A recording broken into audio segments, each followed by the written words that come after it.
పూర్వం 3 సార్లు మాకు ఆహ్వానం వరంగల్ పట్టణానికి రావడానికి కుదిరింది. కాకపోతే ఒకసారి మేము ఆంధ్రదేశానికి బహిష్ప్రదేశంలో ఉండటం, అంటే ఇంకొక రాష్ట్రంలో సంచారం చేస్తూ ఉండటం, ఒకసారి చాతుర్మాస్యం కావటం, చాతుర్మాస్యంలో విధి మనం గ్రామాంతరం రాకూడదనేటువంటి నియమంతో రాలేకపోవటం. కానీ ఈసారి మాత్రం మాకు అన్నీ కలిసి వచ్చేట్టుగా ఈ యొక్క దీపోత్సవాన్ని పరికల్పన చేయటం ఆ కార్తీక మాసంలో ఎవరైతే కార్తీక అనేటువంటి శబ్దం, కార్తీక అంటే షణ్ముఖ,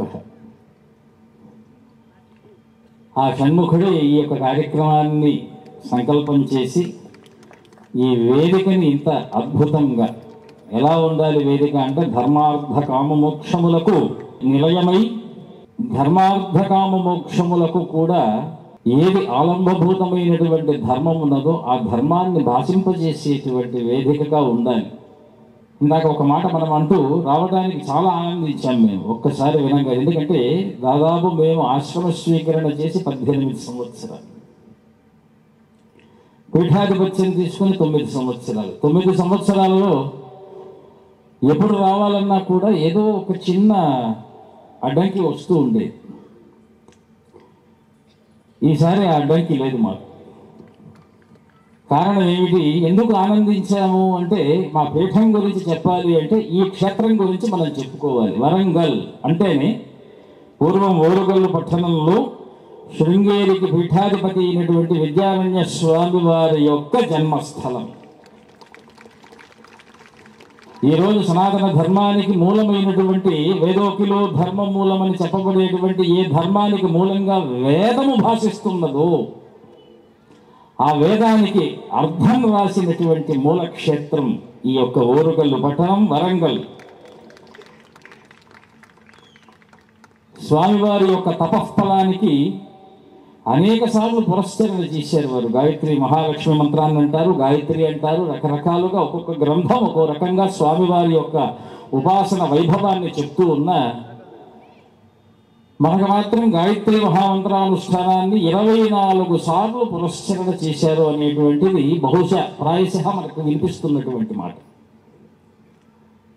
ఒకసారి గురువు గారు అన్నారట, స్వామి 24 సార్లు పైచిలకు మేము ఈ యొక్క పురస్కరణ కార్యక్రమాన్ని చేశాము, మరి మాకేంటి ఈ యొక్క పురస్కరణ వల్ల వచ్చేటువంటి ఫలము అంటే, ఒకసారి వెనక్కి తిరిగి చూడమని చెప్తే 24 కొండలు దగ్ధమవుతున్నట్టు కనిపిస్తున్నాయి అని మాకు కథాంతరంగా మనకు స్వామివారి గాథ వినిపిస్తుంది. ఏమిటి అంటే, జన్మాంతరంలో సముపార్జించినటువంటి సకల కర్మలు కూడా గాయత్రి మహామంత్రం చేత అన్ని పర్వతాలు దగ్ధమైపోతున్నట్టుగా నీ యొక్క పాప సంచయం అంతా దగ్ధమైపోయిందయ్యా, ఈ రోజుతో నువ్వు పునీతులు పొమ్మని చెప్పారు. అప్పుడు మొదలు పెట్టారు వారు ఈ యొక్క వేద భాష్యం రాయటం.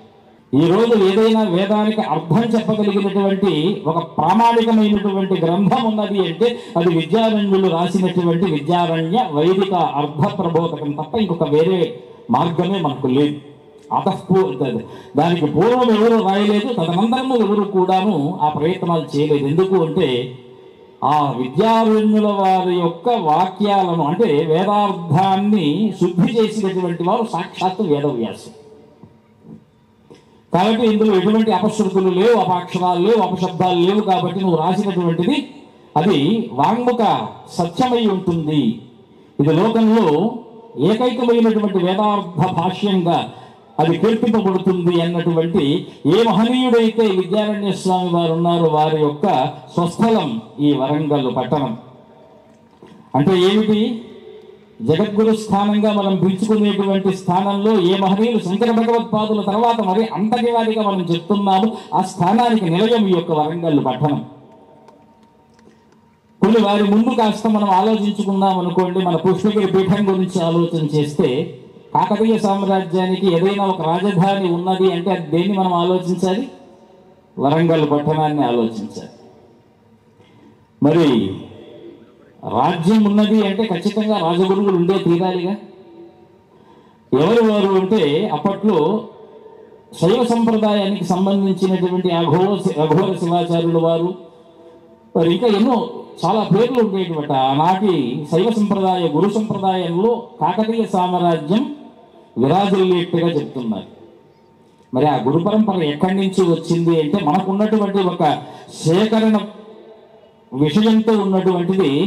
ఆ గురువులందరూ కూడా పుష్పగిరి పీఠంలో శంకరపీఠ స్థాపనానికి అద్వైత పీఠంగా మారడానికి పూర్వము పుష్పగిరి పీఠంలో అఘోర శివాచార్యాది సమస్త పరంపరలు కూడా పుష్పగిరి పీఠంలో 2 లక్షల మందికి విద్యా ప్రదానం చేయిస్తూ పుష్పగిరి పీఠాన్ని ఒక యూనివర్సిటీగా, ఈ రోజు మనం యూనివర్సిటీ అంటున్నాం, ఆ రోజు విశ్వవిద్యాలయంగా ఆ యొక్క పుష్పగిరి పీఠం విరాజిల్లినట్టుగా మనకు కొన్ని ప్రమాణాలు తెలుపుతూ ఉన్నాయి.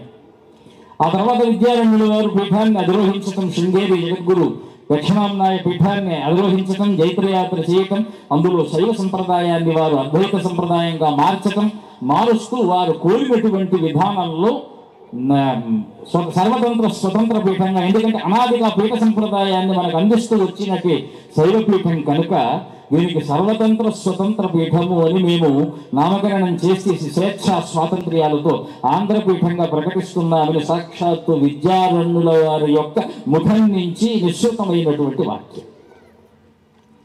అందుకే ఆనాటి నుంచి ఈనాటి వరకు కూడా ఆంధ్రదేశంలో ఉభయ రాష్ట్రాలలో ఏకైక శంకర పీఠంగా, ఇది నేను వచ్చిన 9 సంవత్సరాల్లో చెప్తున్నటువంటి మాట కాదు, గురువులు, పరమ గురువులు, పరమేశ్వరి గురువులు, పండితులు సర్వతోముఖంగా చెప్తున్నటువంటి మాట. ఏది ఏమైనప్పటికీ కూడా మూలాన్ని మనం ఎక్కడి నుంచి చూస్తున్నాము అంటే వరంగల్ పట్టణం నుంచి చూస్తున్నాం. ఎందుకంటే విద్యారణ్యుల వారి యొక్క విద్యా వైభవంతో ఒక వరమైనటువంటి గళంతో విజృంభించినటువంటి ఒక పట్టణం వరంగల్ పట్టణం. ఇక్కడికి రావాలి అని మనం ఎంత ప్రయత్నం చేసినా రాలేకపోవటానికి ఒక మహదవకాశం కావాలి. ఆ మహదవకాశం ఏమిటంటే కార్తీక మాసం, శనివారం, ప్రదోషకాలం, అమావాస్య గడియలు, దీపారాధన అనేటువంటి ఒక సత్సంప్రదాయ భారతీయ సనాతన ధర్మ ప్రజ్వలన చేసేటువంటి ఒక దీప కార్యక్రమం. కాబట్టి హృదయంలో ఉన్నటువంటి ఆర్ధిని ప్రకటించడానికి మనకు ఉన్నటువంటి సమయం తక్కువ, చెప్పవలసినటువంటి విషయం ఎక్కువ. అందుకే ఒక మాట అంటారు శాస్త్ర పండితులు, ఏమంటారు అంటే అనంత శాస్త్రం బహువేధితవ్యం అల్పస్య కాల బాహువశ్చ విఘ్నః. ఎక్కువసేపు మనం ఉన్నా కూడా మన దేహం కూడా మనకు సత్సంగానికి సహకరించదు. దానికి సత్సంగం చేయాలి అంటే పుష్టి, దారిద్ర్యం 2 కావాలి. కాకపోతే మేము వారి ప్రవచనామృతాన్ని వినాలి అని వచ్చాం. పురాణం మహేశ్వర శర్మ గారి యొక్క వాణి. ఎందుకంటే మేము మొట్టమొదటిగా ఆశ్రమ స్వీకరణ చేసి అధ్యయనార్థం వారణాసి పట్టణంలో తర్కశాస్త్రాన్ని అధ్యయనం చేస్తున్నప్పుడు మేము జూన్లోకి వెళితే మళ్ళీ ఒక 11 నెలల తర్వాత మేము చూసినటువంటి ఒక కాశీ విశ్వేశ్వరుడు మాట్లాడితే ఎలా ఉంటుందో అలా ఉన్నటువంటి పురాణ మహేశ్వర శర్మ గారు. ఎందుకంటే సనాతనం, పురాణం రెండింటికి కూడా ఒకటే అర్థం. కాబట్టి పురా అపి నవం, వారు నిన్న చెప్పిన కథే ఈరోజు చెప్తే అద్భుతంగా ఉంటుంది. మరి రేపు ఈ కథే వినాలనిపిస్తుంది, ఎందుకంటే రేపు ఇంకెంత అద్భుతంగా ఉంటుందో. కాబట్టి అద్భుతానికి, ఎందుకంటే నవరసాలలో అద్భుతం అనేటువంటిది ఒక రసం. అమ్మవారి యొక్క అద్భుతమైనటువంటి సృష్టిలో అద్భుతం నుంచి ఆశ్చర్యం, ఆశ్చర్యం నుంచి ఆనందం, ఈ 3 రసాలు పుట్టాలి. అందుకే 3 అకారాల యొక్క సమ్మిశ్రితమైనటువంటి ఏదైతే ఆవరణ ఉన్నదో అది వారి యొక్క ముఖంలో నుంచి వచ్చేటువంటి అమృతమయ వాగ్బిందు ప్రసాదం. అమోఘేశ్వతి గారి యొక్క దేశభక్తి, సనాతన ధర్మం మీద వారికి ఏదో మన చేత ఒక్క మార్పు తెప్పించాలన్నటువంటి ఒక దృఢ సంకల్ప దీక్ష ఒకటి గమనించారు. కాకపోతే సనాతన ధర్మం అనేటువంటి ఒక సబ్జెక్ట్ని ఇవాళ తీసుకొని మనం మాట్లాడటం మొదలు పెడితే మనకు ఎన్ని రోజులైనా సమయం సరిపోదు. పిల్లలున్నారు, పెద్దలున్నారు, సమయం అయిపోతూ ఉన్నది కనుక కాలం చాలా ముఖ్యమైనటువంటి విషయాన్ని పాత్ర పోషిస్తూ ఉంటుంది. సనాతన ధర్మంలో అనేకం ధర్మానికి అర్థాన్ని చెప్పటం చతుర్ముఖ బ్రహ్మతరం కూడా కాదు. నిజానికి చెప్పాలి అంటే ధర్మము అంటే ధృతి, క్షమ, తపోస్తేయం, శౌచమింద్రియ నిగ్రహ, ధీర్ విద్య, సత్యం, క్రోధో దశకం ధర్మ లక్షణం అని మనకు మనుస్మృతి ఇత్యాది గ్రంథములు చెప్తూ ఉన్నాయి. అయినప్పటికీ అవి పక్కన పెడదాం. సనాతన ధర్మంలో ఈ రోజు కలియుగంలో మన సనాతన ధర్మం ఎందుకు పాడవుతుందో ఒక్క ముక్క చెప్పి దీపాన్ని ప్రజ్వలిస్తాం. సనాతన ధర్మం పూర్వములో ఎందుకు వర్ధిల్లింది, ఈ రోజు ఎందుకు వర్ధిల్లలేకపోతుంది? ఒక దీపానికి 5 ముఖాలు పెట్టి 5టిని వెలిగిస్తే జ్యోతి అంటున్నాం. ఒక కుటుంబంలో 5 మంది కలిసి లేరు. పెళ్లి కావాలి అంటే భార్యాభర్తలు సపరేట్ కావాలి, తల్లిదండ్రులను చూసుకోకూడదు అనేటువంటి కోడళ్ళ యొక్క కండిషన్లు ఉన్నాయి. ఇవన్నీ ఎవరిని ఉద్దేశిస్తున్నది కాదు. మరి కుటుంబంలోనే ఒక 10 మంది వ్యక్తులు కలవకపోతే ఒక దేశంలో ఉన్నటువంటి 10 మతాల యొక్క దాడిని ఎలా తట్టుకొని ఈ కుటుంబాలు నిలబడతాయి? ఒక్క మాట చెప్పండి. వారు ఒక్క మాట అన్నారు, మాకు చాలా హృదయాన్ని కలవరపరిచేటువంటి మాట, ఈ మధ్యకాలంలో మనల్ని కుదిపేస్తున్నటువంటి మాట, స్త్రీ మాన హరణం, దేశమాన హరణం, సనాతన ధర్మమాన హరణం. ఈ 3 కూడా మనం చూస్తున్నటువంటి మనకు మరణ సదృశమైనటువంటి బాధలు. ఎందుకంటే స్త్రీ అనేటువంటి స్వరూపం సాక్షాత్ అమ్మవారు, శివశక్తియా యుక్తు ఇది భవతి శక్త ప్రభవితం. శంకర భగవద్పాదులు ఊరికే అనలేదు. నాయన స్త్రీలు 2 రకాలయ్యా. నడిచేటువంటి దేవతలందరూ కూడా స్త్రీలు ఇలా కనిపిస్తూ ఉంటే ఆరాధించేటువంటి దేవతలు మనస్సులో ఉంటారు. ఆ మనసులో నువ్వు చూడగలిగినటువంటి సౌందర్యాన్ని నిజంగా ఉన్నటువంటి వారి మీద చూపిస్తే అమ్మవారు తృతీయ రూపాత్మకమైనటువంటి ఇచ్ఛాశక్తి, క్రియాశక్తితో జ్ఞానశక్తిని నీకు అనుసంధానం చేస్తుంది. నీ మనసులో ఇచ్ఛ లేదు, క్రియ లేదు, స్త్రీల యందు గౌరవం లేదు, దేశమునందు భక్తి లేదు, ఇంకా జ్ఞానం ఎక్కడి నుంచి వస్తుంది నీకు? కాబట్టి దీపం, ఇందాక మా పండితుల వారు కూడా చెప్పినటువంటి మాట, దీపాన్ని మనం ఎందుకు వెలిగిస్తున్నాము అంటే దీపం సాక్షాత్ పరబ్రహ్మస్వరూపం. దీపేన సాధ్యతే సర్వం సంధ్యాదీపం నమోస్తుతే అన్నారు. దీపాన్ని వెలిగించడం చేత నీకు అంత ప్రకాశం వస్తుంది. దీపం నీ దగ్గర నుంచి మానము, అవమానము, క్రోధము, భయము, లజ్జ ఏమి కోరుకోవట్లే నీ దగ్గర నుంచి. దీపం కేవలం తన ప్రకాశం చేత లోకాన్నంతా కూడా ప్రకాశమయం చేస్తుంది. ఆఖరికి తామసమైన, సాత్వికమైన కర్మ ఆరంభానికి కారణం దీపం. దొంగలు దొంగతనం చేయాలన్నా కూడా ఒక దీపం కాంతి కావాల్సిందే. సాత్వికులు తపస్సు చేయాలన్నా ఒక దీపం కాంతి కావాల్సిందే. తెల్లవారితో ఏదైనా నైష్టికమైనటువంటి వైదిక కర్మలు ఆచరించాలంటే దీపం కావాల్సిందే. నిద్రపోవాలన్నా ఒక చిన్నపాటి దీపం ఇంట్లో వెలుగుతూ ఉండవలసిందే. ఎందుకు అంటే దానికి ఉన్నటువంటి తేజో రూపం అటువంటిది. ఆ దీపాన్ని ఏమని చెప్పారు పెద్దలు అంటే మనోజ్యోతి అన్నారు. నీ మనస్సే, ఆ మనస్సులో ఎప్పుడూ దైవం అనేటువంటి ఒక చిన్న కాంతిని నువ్వు వెలిగించుకుంటూ ఆర్పకుండా ఉన్నావా, నీ ధర్మాన్ని కాపాడటానికి నువ్వు ఒక వీరుడవుతావు, లేదా నీ ధర్మానికి నువ్వే హంతకుడు అవుతావు. ఇంతకంటే చెప్పడానికి వేరే మాట లేదు. అందుకే చూడండి, ఒక కుటుంబాన్ని ఏకీకృతం చేసి మనల్ని అందరినీ కూడా వసుధైక కుటుంబకం అనేటువంటి మాట మన భారతదేశానికి తప్ప అన్య దేశానికి లేనే లేదు.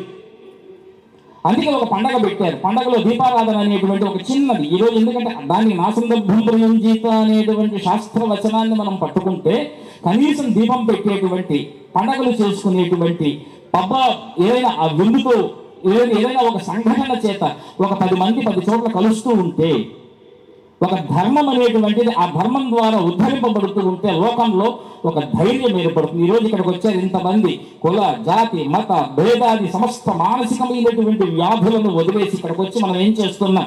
దీపం జ్యోతి పరం బ్రహ్మం, దీపం సర్వతమోపహం, దీపేన సాధ్యతే సర్వం సంధ్యాదీపం నమోస్తుతే అనేటువంటి దీపాన్ని నమస్కరించుకోవటానికి వచ్చారు. ఈరోజు ఇక్కడ కూర్చున్నటువంటి వారు ఎవరు పక్కన ఉన్నటువంటి వారు బంధువులు కాదు, అదే మనకు వంశాన్ని చెప్పేటువంటి చరిత్ర లేదు. ఈరోజు ఇక్కడ కూర్చున్న వారు ఎవరయ్యా అంటే కేవలం సనాతన ధర్మ సంరక్షణ సైన్యం మాత్రమే. కాబట్టి మీరందరూ ఈరోజు దీపాన్ని వెలిగిస్తున్నారు అంటే మన భారతదేశం యొక్క దీపాన్ని మనం వెలిగించుకుంటున్నాం. ఇంకొక మాట చెప్పి ముగిస్తాం, ఎందుకంటే దీపం ప్రజ్వలన చేసి మళ్ళీ మేము పోవాలంటే 3 గంటలు పడుతుంది. భారతదేశంలో స్త్రీకి జరిగిన గౌరవం ప్రపంచంలోనే కాదు 7 లోకాల్లో ఎక్కడ జరగలేదు. ఎందుకంటే ఉమా, రమా, భారతి అనేటువంటి 3 ఉన్నారు. అమ్మల కన్నా అమ్మ, ముగ్గురమ్మల మూల పుటమ్మ చాలా పెద్దమ్మ అని. ఉమా, రమ, భారతి. మరి మన భారతదేశానికి పేరు ఉమా అని పెట్టలే, మన భారతదేశానికి రమాతి అని ఎక్కడ పెట్టలే, భారతి అనే పెట్టారు. ఎందుకు భారతి అని పేరు పెట్టారు అంటే భారతి భాయాన్వతాః భారతాః, తపస్సునందు, వెలుగునందు, అగ్నినందు ఇచ్చ కలిగి ఆ తపస్సు చేత జ్ఞానమును, వెలుగు చేత ఇచ్చను చేసేటువంటి యజ్ఞ కర్మల చేత క్రియలు లోకంలో వైదిక ధర్మముగా సంతరింపచేస్తూ ప్రచారం చేస్తూ అందరిని సన్మార్గంలో నడిపేటువంటి విద్యా సంప్రదాయము ప్రపంచంలో ఎక్కడైనా ఉన్నది అంటే కేవలం భారతదేశంలో మాత్రమే ఉన్నది. మిగిలిన చోట భారతమైనటువంటి విద్యలు లేవు. అవి కేవలం రతిని ఒలిపించేటువంటి విద్యలు, అన్య రతిని ప్రేరేపించేటువంటి విద్యలు, కేవలం ఆధ్యాత్మిక సారథ్యాన్ని చేయగలిగినటువంటి ఏదైతే కొన్ని వేల లక్షల సంవత్సరాల యొక్క దృష్టితో ఈ రోజు పునాది వేయగలిగిన విద్యలు ఏవైనా ఉన్నాయంటే అది భారతదేశంలో మాత్రమే ఉన్నాయి. అది వైదిక విద్య మాత్రమే. ఆ వేదానికి మూలమైనటువంటిది, ధర్మానికి మూలమైనటువంటిది ఇతిహాస పురాణాదులు, ఇవన్నీ కూడా ఒక కంఠంలో మనం గాన శ్రవణాదులను మనం చేస్తూ పోయామా ప్రపంచంలో మనల్ని ఏ వంచన చెయ్యలేనటువంటి మతాలు 100 పుట్టుకోవచ్చు కాక. ఈరోజు భారతదేశంలో పరమతాలకు మనం ఎందుకు భయపడుతున్నాము అంటే వాళ్ళ మాటలలో గొప్పతనం లేదు, మనలో బలహీనత ఉన్నది, వంచింపబడుతున్నాం. ఎందుకంటే మన దాని మీద మనకే సందేహం. ఎందుకంటే ఒక ఇంట్లో 5 మంది ఉన్నారు, 10 మంది ఉన్నారు, పిల్లలు ఉన్నారు అనుకుంటే తండ్రి గారి దగ్గర లేదు, తాతగారి దగ్గర లేదు, అమ్మ దగ్గర, మేనత్త దగ్గర, మామ దగ్గర నేర్చుకుంటూ ఉంటారు. కనీసం ఇంట్లో ఇంతమంది ఉన్నారని ఒక తప్పు పని చేయడానికి భయపడుతూ ఉంటారు. ఈరోజు separate apart from the Sanatana Dharma there is so many apartment cultures. ఎందుకంటే అపార్ట్మెంట్ మనం ఏమంటున్నాం, ఒక పార్టీని విడగొట్టడం. సనాతన ధర్మంలో నుంచి ఒక పార్టీని తీసేసి మై అండ్ సెల్ఫిష్నెస్ అనేటువంటి దాన్ని మనం ఈ రోజు మార్గంగా పెట్టుకుని నడుస్తూ అపార్ట్మెంట్ కల్చర్లో ఉంటాం. అపార్ట్మెంట్లో అందరూ ఉంటారు. నువ్వు దీపావళి చేస్తే వాళ్ళు బాంబులు వేస్తారు, నువ్వు ఏదైనా సంక్రాంతి చేస్తే గొబ్బెమ్మలు తొక్కేస్తారు, నువ్వు ఏదైనా దసరా చేస్తే మీ ఇంటి ముందర నానా రకాల గొడవలు చేస్తూ ఉంటారు. ఎక్కడుందండి ఒక ఉమ్మడి కుటుంబం యొక్క వ్యవస్థ? ఎక్కడుందండి ఒక ఉమ్మడి కుటుంబంలో ఉన్నటువంటి ధైర్య స్థితి? ఎక్కడుందండి భారతదేశంలో నాది అని చెప్పుకునేటువంటి దుస్థితి? నాది అని చెప్పుకునే సస్థితి నుంచి ఈరోజు ఎక్కడికి వెళ్ళిపోయామంటే నేనేమో ఎప్పుడు ఎక్కడో ఎలా అనేటువంటి దుస్థితిలోకి మనం పోతున్నాము. అంటే కారణం ఏమిటి అంటే విడిపోవటం మొదలుపెట్టినప్పటి నుంచి భారతదేశానికి ఈ దుస్థితి వచ్చింది. కలవటం ఒకసారి మొదలు పెట్టండి, భారతదేశం అంటే ఏమిటో తెలుస్తుంది. అందుకే ఒక్కొక్కరు కలిసిపోతే ఒక్కొక్క సామ్రాజ్యం పుట్టింది. మరాఠులందరినీ విడగొట్టేటువంటి ముసల్మాన్లు పుట్టినప్పుడు మరాఠులు కలిస్తే మరాఠా సామ్రాజ్యం అయింది. అలాగే వాళ్ళు మన భారతదేశంలోకి వచ్చి ఆంధ్రదేశంలోకి వచ్చి విడగొట్టడం మొదలు పెడితే కలిస్తే కాకతీయ సామ్రాజ్యం అయింది.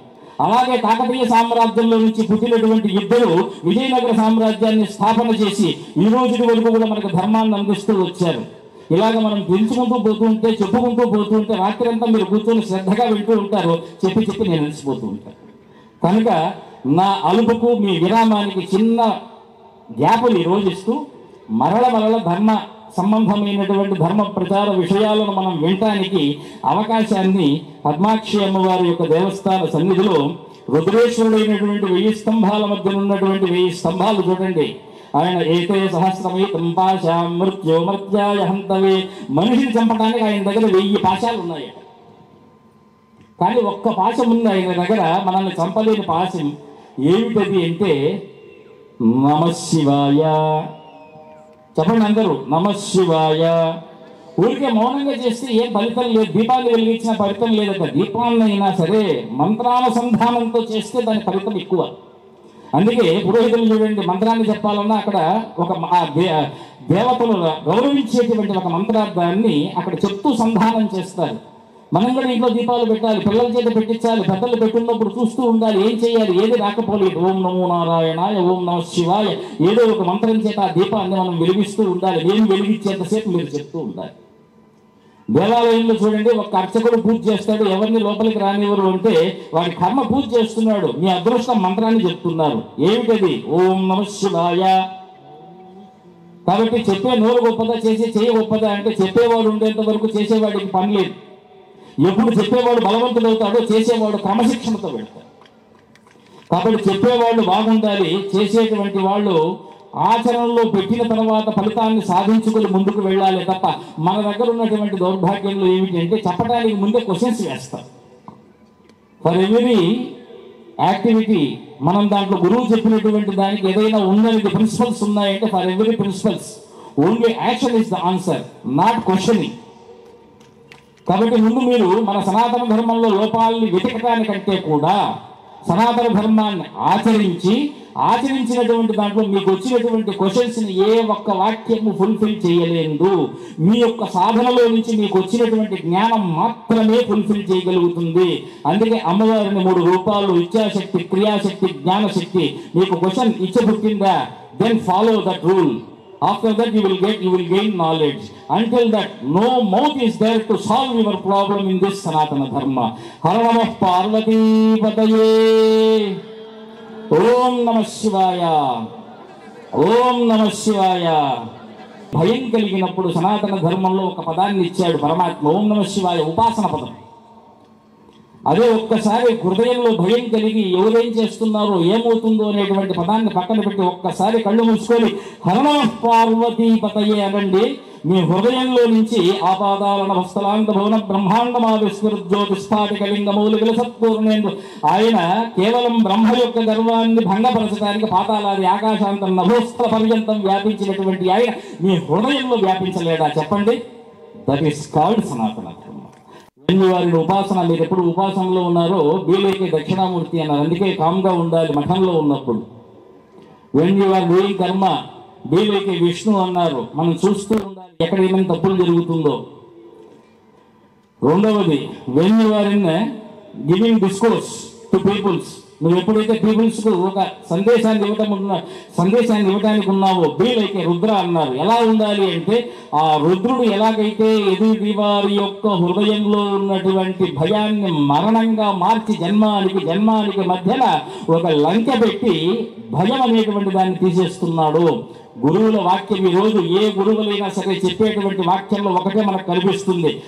వాళ్ళు మన దగ్గర ఏమీ ఆశించరు, కేవలం మీరు హృదయంలో ఉన్నటువంటి భయాన్ని పోగొట్టడానికి మాత్రమే గురువులు వాక్యం వాడుతారు.